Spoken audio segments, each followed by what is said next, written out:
বিয়ের আগে কি তোমার কোনো কেস ফেস ছিল? মানে? না মানে ওই অ্যাফেয়ার ছিল কিছু? কেন বলো তো?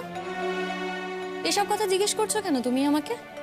তোমার কি ছিল ছিল না এরকম কোনো প্রশ্ন তো আমি তোমায় জিজ্ঞেস করি। আমাকে?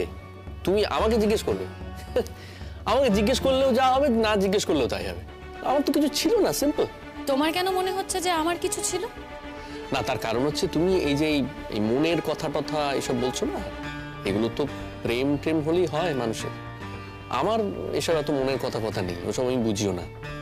আমি খুব সহজ একটা জিনিস বুঝি, বউকে বিয়ে করেছি, তার সঙ্গে সংসার করব, একটা সুস্থ গার্হস্থ্য জীবন থাকবে। তুমি সকালবেলা উঠে আমার জন্য রান্নাবান্না করে দেবে, আমি খাওয়া দাওয়া করবো, স্কুলে যাব, আবার স্কুল থেকে ফিরে এসে সন্ধ্যেবেলা সবার সঙ্গে গল্প গুজব করবো, তারপরে রাত্রিবেলা আবার। এই রাত্রিবেলার কথা তুমি আর আমাকে নাই বা বললে?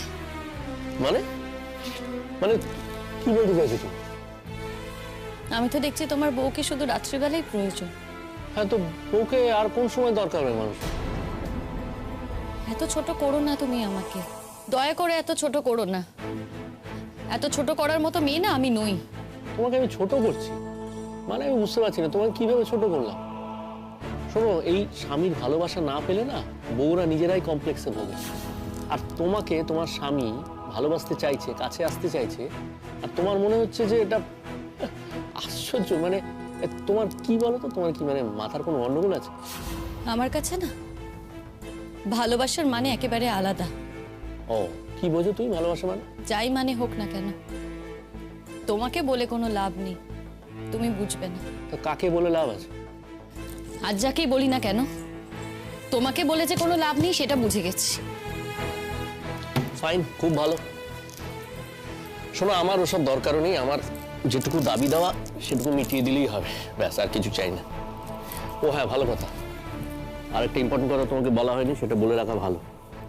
এই যে এই পাড়ার বৌদিরা যারা এখন তোমার কাছে খুব ঘোরাঘুরি করছে, তোমার সঙ্গে খুব ভালো সম্পর্ক হয়েছে, ওই বৌদিরা কিন্তু এক একজন এক একটি চিজ, এক একজন এক একটি চিজ, মনে রেখো।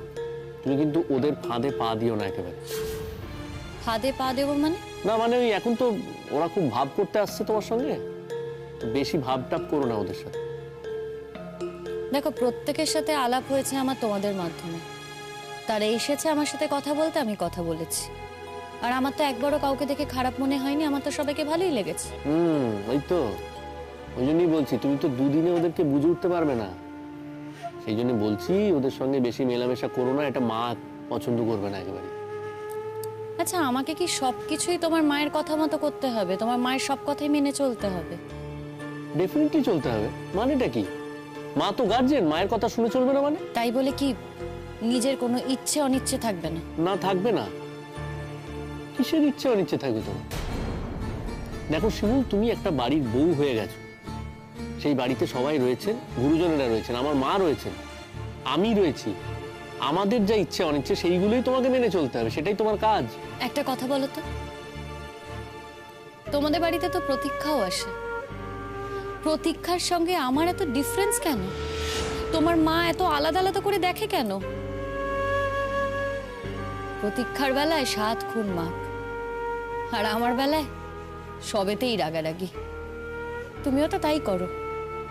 আজকে প্রতীক্ষা তোমার ভাইয়ের বউ হবে, কিন্তু দেখো চাকরি করে, সেখানে তোমাদের কারোর কোনো আপত্তি নেই। আর আমার বেলায় সবেতেই আপত্তি। আমি ঘরের বউ, বাইরে কিছু করতে পারবো না, বাড়িতে শুধু রান্না বান্নাই করতে হবে, কোথাও বেরোতে পারবো না। কেন বলো তো এরকম? দেখো, প্রতীক্ষা চাকরিটা আগে থেকেই করতো, আর তুমি তো চাকরি পাওনি। আর চাকরি করা মেয়ে আমি বিয়েও করতাম, সেটা আমার মা পরিষ্কার করে বলেই দিয়েছে।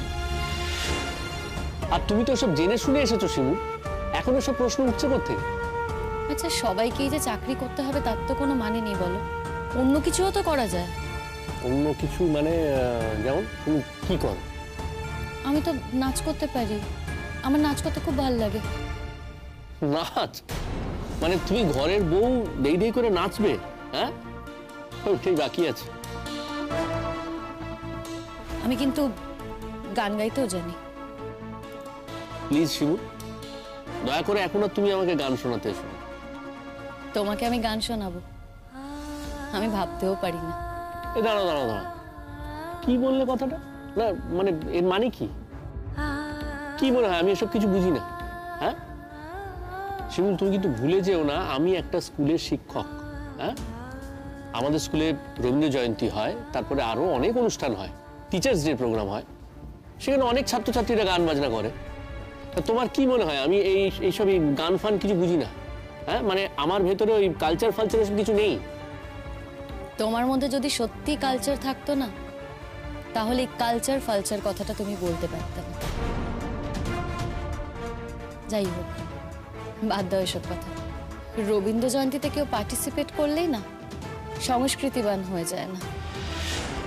দেখো, তুমি তো জানতে যে আমি একটু একটু গান গাইতে জানি। কই কোনোদিনও তো বলতে শুনলাম না যে একটা গান শোনাও। শুনতে তো চাওনি আমার কাছে গান। কি আশ্চর্য, তোমার আবার গান শুনবো কখন? আর তাছাড়া বিয়ের আগে মেয়েরা ওরকম কয়েকটা গান টান শিখে রাখে, ওই শ্বশুরবাড়ির লোককে পরীক্ষা দেওয়ার জন্য শিখে রাখে। আমি পরীক্ষা দেওয়ার জন্য কোনো গান শিখিনি। আমি না নিজের ইচ্ছেতে গান গাই। বাবা, তোমার তো সবটাই দেখছি আলাদা, সমস্তটাই আলাদা।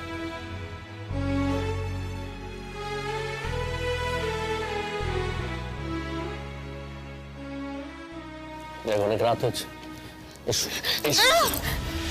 চিৎকার করছো কেন এরকম অসভ্যের মতন? দোহাই তোমার, হাত জোর করে বলছি, অসভ্যতা করো না, দয়া করে অসভ্যতা করো না। শিমুল, রাত্রির বেলা আমাদের স্বামী স্ত্রীর এই আওয়াজ বাইরে থেকে যদি শোনা যায়, ওরা কি মনে করবে বুঝতে পারছো? হ্যাঁ, চিৎকার করব। এরপর যদি ব্যথা লাগে না, আরো জোরে চিৎকার করব। ভুলে যেও না, আমি কোনো আলুর বস্তা নই, আমি রক্ত মাংসের মানুষ। মনে রেখো এই কথাটা।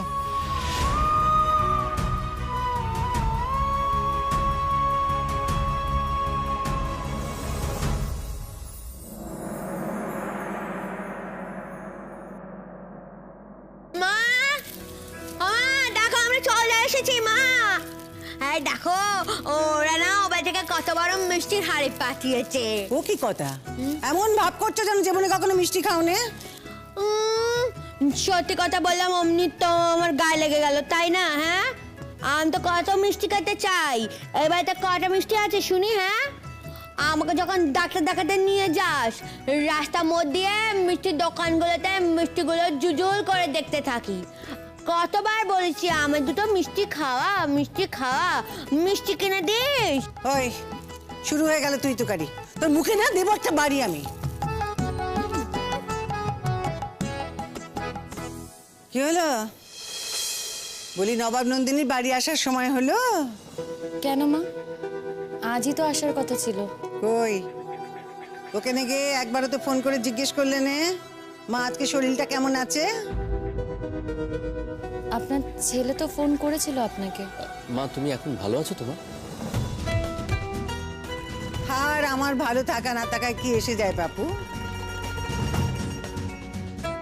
তোমরা ফুর্তি করতে গিয়েছিলে, তা আনন্দ ফুর্তি যথেষ্ট হয়েছে তো? মা, আপনার ছেলে যখন আপনাকে ফোন করেছিল, আমি তখন ওর সামনেই ছিলাম। আমি শুনেছি আপনি ভালোই আছেন, তাই আর। ভালো আছি বলেছি? আমি বলেছি ভালো আছি? কিরে পরাগ, তুই তোর বউকে মিথ্যে কথা বলেছিস? না মা, আমি ওকে কিছুই বলিনি। ওই আমরা কথা বলছিলাম তখনই ও শুনেছে। আচ্ছা, আমি কি তোকে বলেছিলাম যে আমি ভালো আছি? বল বল, বলেছি বল। না মা, তুমি বলনি তো, সেই জন্যই। মা, শরীর খারাপ থাকলে কেউ অতক্ষণ তো আর কথা বলতে পারে না। আপনি জানতে চাইছিলেন যে আমি কি করছি না করছি, শ্বশুরবাড়ির সবাই কিভাবে আপ্যায়ন করলো। শরীর খারাপ থাকলে তো মা মনে সব কথা আসতো না। দুপুরবেলা শ্বশুরবাড়িতে কি খাওয়ালো, যত্ন আত্তি ঠিকঠাক করলো কিনা, রাত্রিবেলা কি খাওয়ালো। শরীর ভালো ছিল বলেই আপনি এই প্রশ্নগুলো করেছেন, তাই আমি ধরে নিয়েছি যে আপনার শরীর ভালোই আছে। তা মা, আজ আপনি কেমন আছেন? সে আমি কেমন আছি না আছি সে কথা জেনে তোমার কি দরকার বাছা?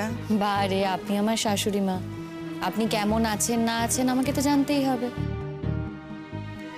আমি কেমন আছি না আছি তাতে তোমার কি গো বাচ্চা? তোমরা কেমন আছো সে কথা বল। তা কত আনন্দ করলে, আমার ছেলেকে নিয়ে গে কিরে পড়া তা হই হুল্লোর আনন্দ সব কি বাড়িতেই হলো নাকি এবার বাইরে গিয়েছিলি? হ্যাঁ গো মা, বাড়ি গেছিলাম গো। আমরা বাড়ি গেছিলাম, অনেক বড় হোটেলে খেয়েছি, সিনেমা দেখেছি, কত মজা করেছি। অমন মজা তো আমি এর আগে কখনো করিনি। আমার দুই ভাই তারা তো মাঝে মধ্যেই এদিকে ওদিকে যায়, আমায় কোনোদিনও তো কোথাও নিয়ে যায় না। নতুন বউ আসার পরে এই প্রথম আমি কোথাও এত সুন্দর করে ঘুরলাম। পরাগ, হ্যাঁ মা। কি ব্যাপার, তুই সিনেমা দেখতে গিয়েছিলি? হ্যাঁ মানে ওই আসলে ওরা সবাই এমন জোর জবরদস্তি করলো, আমি না বলতে পারলাম না। কি গো নতুন বউ, তুমি আমার ছেলেকে নিয়ে সিনেমা দেখতে গিয়েছিলে? কেন মা, ওর কি সিনেমা দেখা বারণ? কই, আমাকে তো বিয়ের আগে এই কথাটা আপনারা বলে দেননি, বিয়ের পরেও তো বলেননি। যদি জানতাম তাহলে ওকে নিয়ে যেতাম না। আবার কথার উপরে কথা বলছো, এতখানি আসপদ্দা তোমার? কতগুলো টাকা খরচ হয়ে গেল, আবার বলছে কিনা সিনেমা দেখেছে, হোটেলে খেয়েছে। কোন হোটেলে খেয়েছ? কোন হোটেলে খেয়েছিস? বলি এই যে ওর বাবার কি জমিদারি আছে নাকি গো, যে তোমরা আমার ছেলেটার ঘাড়ের উপর উঠে দুর্মুষ করেছো? তাহারে পরাগ, কজন গেছিলি? আর কে ছিল? ওই শ্বশুর বাড়ির গোষ্ঠী শুদ্ধ গিয়েছিল নাকি? না না মা, ওই শুধু ওর কিছু বন্ধু বান্ধব ছিল, আর ওই বাড়ির ছোট বৌদি উনিও গেছিলেন, আর কেউ ছিল না। বাচ্চা, খুব দুঃখ হচ্ছে তোর। পরের বার সবাইকে নিয়ে যাও, একেবারে গোষ্ঠী শুদ্ধ। হ্যাঁ কেন মা, আমার বাড়ির সবাই কেন ওর সঙ্গে যেতে যাবে? আর এমনও তো নয় যে আমার বাড়ির সবাই ওর আশায় বসে থাকবে যে ও কবে আসবে তবে আমার বাড়ির সবাই যাবে। আমার দাদা বৌদিরা এমনিই সিনেমা দেখতে যায়, আর মা কোথাও যেতে চায় না। বাবা মারা যাবার পর থেকে মা বাড়িতেই থাকে, আর ছোট বৌদি হুজুকে, তাই ছোট বৌদি আমাদের সাথে গিয়েছিল। বলি কত টাকা খরচা হলো? আচ্ছা, আমি তো তোকে মাপে মাপে টাকা দিয়েছিল। ও বুঝলো, তার মানে তুই আগে থেকে একটু একটু করে পয়সা জমিয়েছিলি। হ্যাঁ, বিয়ের পরে ফুর্তি করার জন্য, শ্বশুর বাড়ির লোকেদের নিয়ে হুল্লোড় করার জন্য, তাই তো? এই যে শুরু হয়ে গেছে। বলি তোর গায়ে এত জ্বালা পোড়া হয় কেন বলতো? হ্যাঁ, আমি তো বুঝতে পারি না। একদম তুষ্টতে দেয় না, তুষ্টতে দেয় না। শিমুল, ও মা, তোমরা এসেছো, খুব ভালো করলে। ওই এসে পড়েছে নতুন বউ, এসে দাঁড়াতে পারলো না, তার মধ্যেই একেবারে সংসার ধর্ম শিখিয়ে তুলে সব এসে ঢুকে পড়লো। কখন যাবে তারা তো ঠিক নেই। ও কি কথা? আরে দেখলাম তোমরা আসছো, তাই ভাবলাম সবাইকে নিয়ে একবার দেখা করে আসি। ভালোই করেছো। এই বলছি, তোমার আজ অফিস নেই? না না, ওয়ার্ক ফ্রম হোম। हर दिन तो আমাকে অফিস যেতে হয় না, কবি কবি ঘর থেকেই কাম করি। और বিপাশা দি তো তোমাদের আসতে দেখে সঙ্গে সঙ্গে আমাকে ফোন করলো। আমি সুচরিতা দিকে ফোন করলাম, ফির একসাথে চলে এলাম। সেই তো, তোমাদের আর কাজকর্ম কি মা? সংসারের কোনো দায় দায়িত্ব তো নিতে হয় না। বলি বিপাশার কোল আলো করেও তো এখনো কেউ এলো না।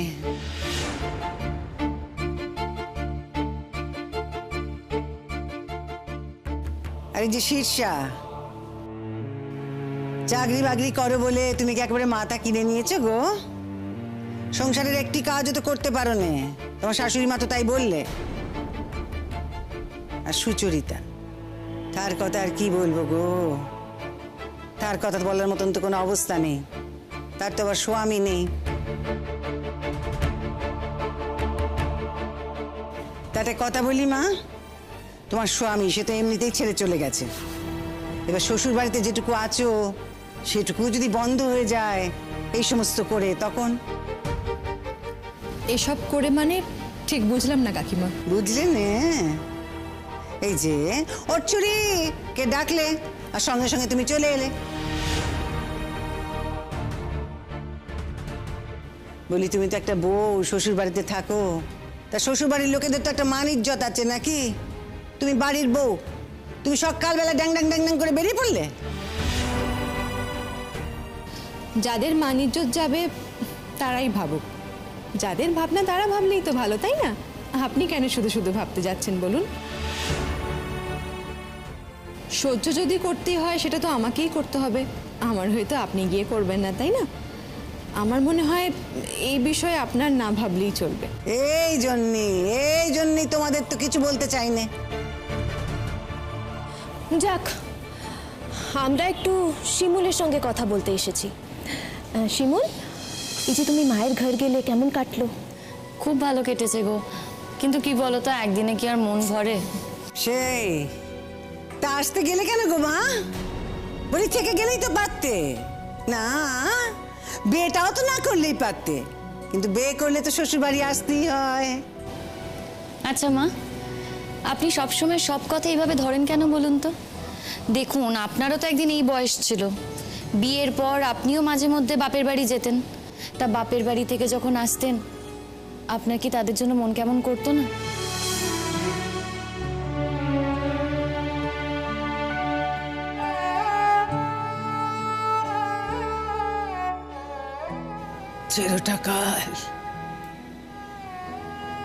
চিরটা কাল তো বাপের ঘরের খুঁটি ধরে থাকতে পারে না কোনো মেয়ে।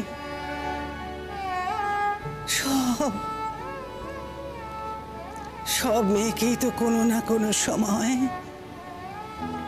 শ্বশুর ঘরে আসতেই হয়।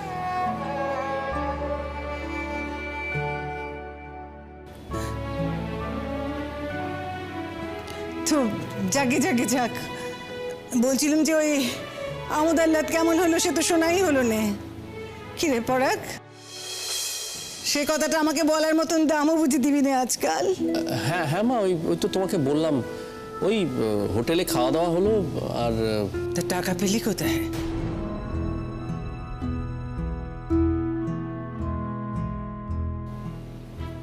টাকা কোথায় পেলি? দেখো বৌমারা, তোমরা কিছু মনে করো নে গো, আমাদের টানাটানি সংসার তো, আমাদের একটু খোঁজ খবর নিতে হয়, জিজ্ঞাসাবাদ করতে হয়। বলি ওই জিজ্ঞাসাবাদ না করলে কবে সংসার ভেসে যেত। আর আমার তো রয়েছে এই একখানা অবরা মেয়ে, তার জন্য তো রাতে আমার চিন্তায় ঘুম নেই। আমি যে কদিন আছি, আমি চলে গেলে তার যে কি গতি হবে আমি তো ভাবতেও পারি না। কেন লো, তুই চোখ বুঝে বড় বউ আমায় ঠিক দেখবে।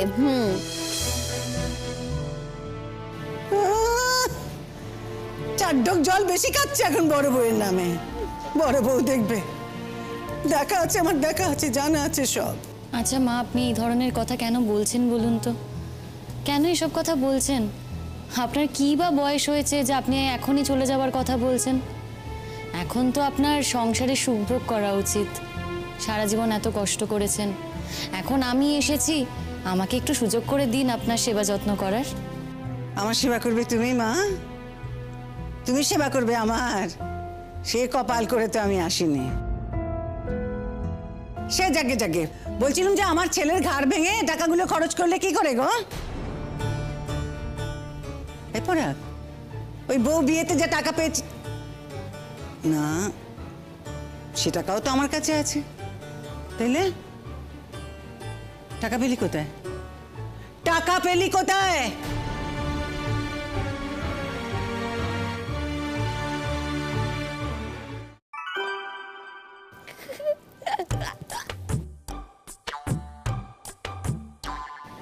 এক মেয়ে হয়েছে, কোথায় কোথায় খালি গাদা একটা। আমি মরছি আমার জ্বালায় আর ও হেসেই খুন হচ্ছে। তুমি একটা বোকা। হ্যাঁ রে, তোর মা তো বোকাই। এখন সব চালাকেরা বাড়িতে চলে এসেছে তো মাকে খুব বোকা বলে মনে হচ্ছে, তাই না? তোর মা তো বোকার হদ্দ রে, বোকার হদ্দ। সারাটা জীবন ধরে লোককে বিশ্বাস করে ঠকে এসেছে, এখনো ঠকছে। তা বলি, আজ তোর হঠাৎ করে কেন এরকম মনে হলো রে মাকে? বোকা, মা বোকা, ও চালাক মেয়ে আমার, কেন মনে হলো শুনি? সব টাকা তো বউ খরচা করেছে, ছেলে খরচা করেছে নাকি?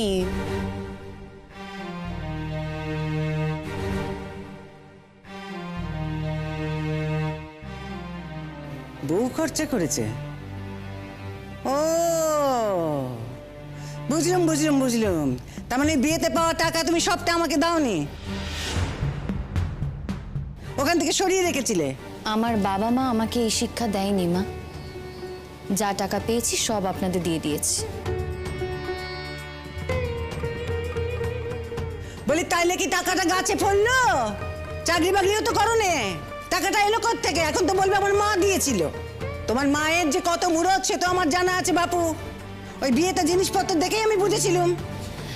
দেখুন, মধ্যবিত্ত ঘরে যা সামর্থ্য, আমার মা কিন্তু তাই দিয়েছেন।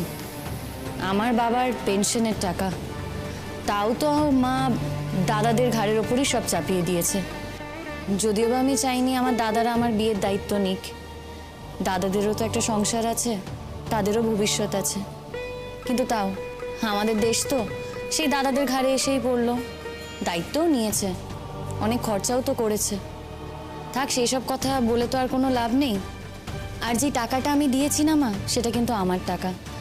বিয়ের আগে যে আমি টিউশন করতাম, কিছু তো টাকা জমেছিল, সেখান থেকেই দিয়েছি। ওটা পুরোপুরি আমার টাকা। আর সেই টাকায় না আপনার কোনো হক আছে, না আপনার ছেলের কোনো হক আছে।